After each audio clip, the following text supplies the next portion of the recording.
नमस्कार, चंडीगढ़ से आपका स्वागत है। मैं हूं आशुतोष। आइए सबसे पहले नजर डालते हैं कुछ अहम खबरों पर।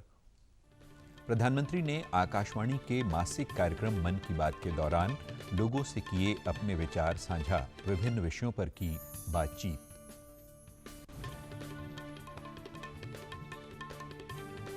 देश में 43 करोड़ से अधिक कोविड रोधी टीके लगाकर स्थापित किया गया नया कीर्तिमान। और हरियाणा में संक्रमण के नए मामलों में कमी आने के बाद पाबंदियों में दी गई ढील, जारी रहेगा रात्रि कर्फ्यू। अब समाचार विस्तार से। प्रधानमंत्री नरेंद्र मोदी ने आज आकाशवाणी के मासिक कार्यक्रम मन की बात में लोगों से अपने विचार करते हुए विभिन्न विषयों पर बातचीत की। उन्होंने देश की स्वतंत्रता की 75वीं वर्षगांठ, कारगिल विजय दिवस, टोक्यो ओलंपिक में भारतीय खिलाड़ियों का उत्साह बढ़ाने, देश के विभिन्न भागों में लोगों द्वारा नए नए विचारों से रोजी रोटी कमाने और कोविड से बचाव के संबंध में बातचीत की। मोदी ने टोक्यो ओलंपिक की चर्चा करते हुए देशवासियों से कहा कि वे भारतीय दल को अपनी शुभकामनाएं दें और उनका उत्साहवर्धन करें। प्रधानमंत्री ने कहा कि सोशल मीडिया पर ओलंपिक खिलाड़ियों के लिए विक्ट्री पंच अभियान शुरू हो गया है और लोगों को अपनी टीम चीयर फॉर इंडिया के साथ विक्ट्री पंच को साझा करना चाहिए। आप भी अपनी टीम के साथ अपना विक्ट्री पंच शेयर करिए, इंडिया के लिए चीयर करिए। साथियों, जो देश के लिए तिरंगा उठाता है, उसके सम्मान में भावनाओं से भर जाना स्वाभाविक ही है। देशभक्ति की ये भावना हम सबको जोड़ती है। प्रधानमंत्री ने कहा कि कल 26 जुलाई को कारगिल विजय दिवस है, जिसे पूरी दुनिया ने देखा है। उन्होंने कहा कि इस वर्ष ये आयोजन अमृत महोत्सव के दौरान हो रहा है और इसलिए ये और अधिक खास बन गया है। मोदी ने लोगों से अपील की कि वे कारगिल के बहादुरों की रोमांचक गाथाओं को पढ़ें और अपने वीरों को नमन करें।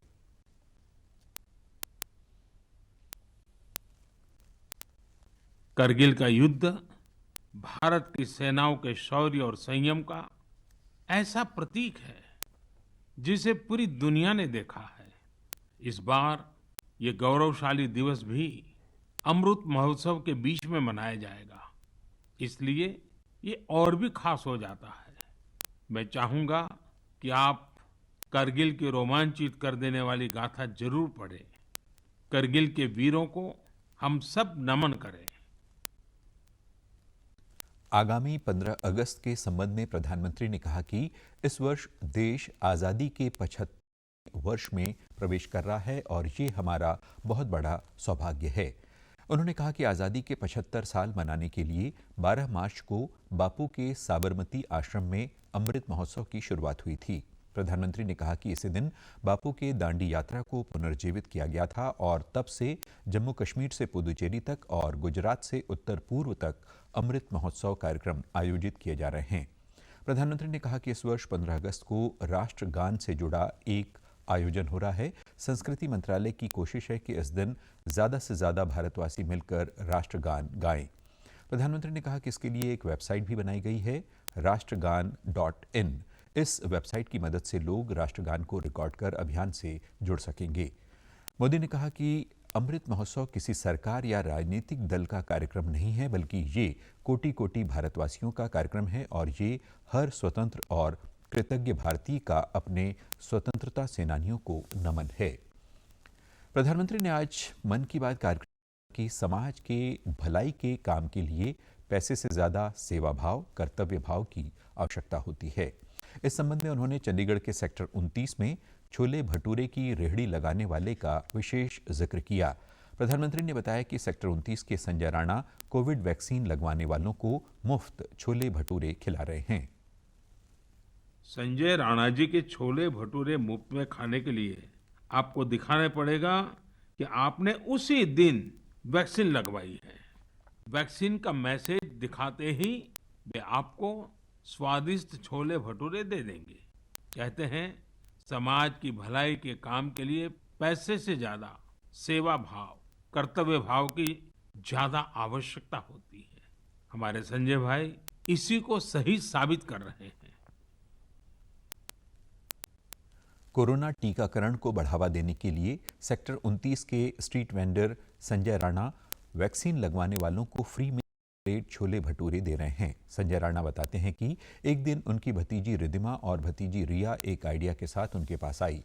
दोनों ने उनसे कोविड वैक्सीन लगवाने वालों को फ्री में छोले भटूरे खिलाने को कहा और तब से संजय हर रोज ऐसे लगभग 30-40 लोगों को मुफ्त में छोले भटूरे खिला रहे हैं। प्रधानमंत्री जी का बड़ा आभारी हूँ, जिन्होंने मतलब कि एक छोटे से बंदे को भी याद रखा कि नहीं है कोई चंडीगढ़ में भी, तो जो वैक्सीन लगवाने आता है जी उनको फ्री में एक प्लेट फ्री खिलाता हूँ। उनका मैसेज देखता हूँ जी मैं, जो मैसेज आज का ही होना चाहिए, जैसे वनडे वनडे रखा हुआ तो 30-35 प्लेट खिला देता हूँ जी उनको।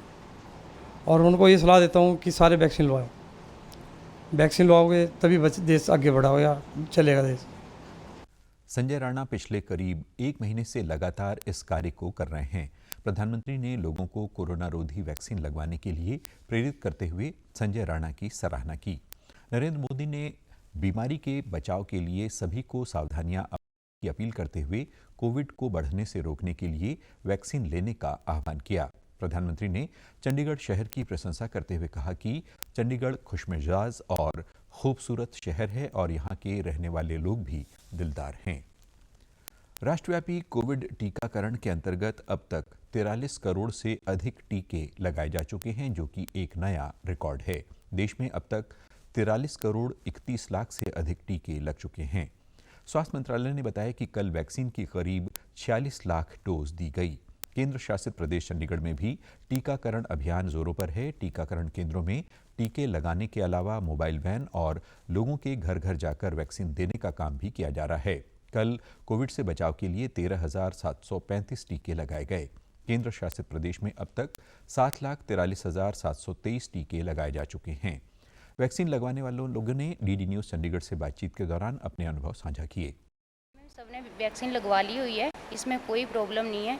तो मैं ये कहना चाहती हूँ सबको कि सबको ये वैक्सीन लगवानी चाहिए, हमारे लिए और सबके लिए अच्छी है। दिल्ली, हरियाणा, हिमाचल प्रदेश और पंजाब में 18 वर्ष से अधिक आयु वर्ग के 10 लाख से अधिक लोगों को पहली डोज दी जा चुकी है। भारत में बच्चों के लिए कोविड टीकाकरण इस वर्ष सितंबर में शुरू होने की उम्मीद है।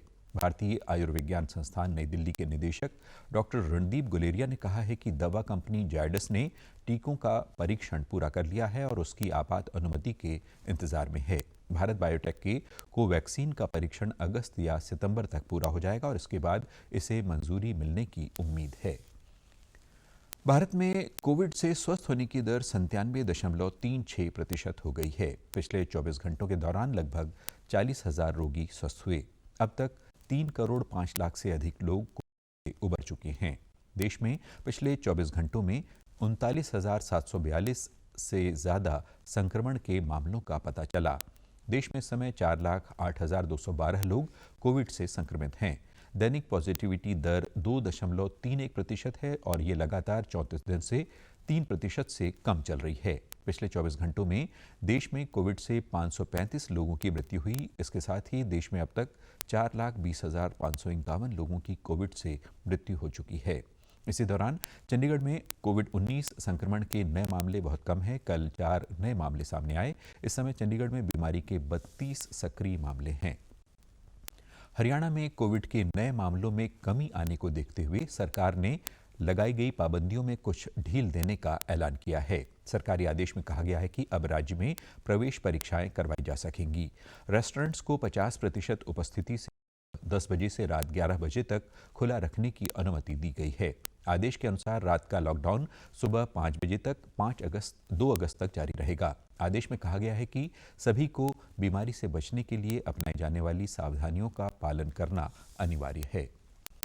प्रधानमंत्री गरीब कल्याण अन्न योजना कोरोना काल में गरीब परिवारों को राहत देने में मददगार सिद्ध हो रही है। सरकार ने इस योजना को अब नवंबर तक जारी रखने की घोषणा की है तथा केंद्र सरकार की इस योजना से लगभग 80 करोड़ लोगों को लाभ हो रहा है। इस योजना के अंतर्गत अब दीपावली तक लाभार्थी मुफ्त राशन का लाभ ले सकते हैं।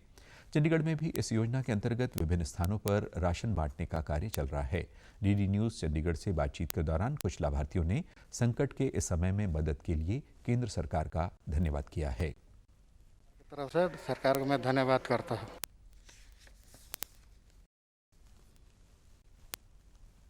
पीले कार्ड वाले राशन कार्ड धारक परिवार का कोई भी व्यक्ति अपने परिवार के लिए मुफ्त अनाज प्राप्त कर सकता है तथा इस योजना के लाभार्थियों को हर माह हर व्यक्ति 5 किलो अनाज मुफ्त दिया जाता है।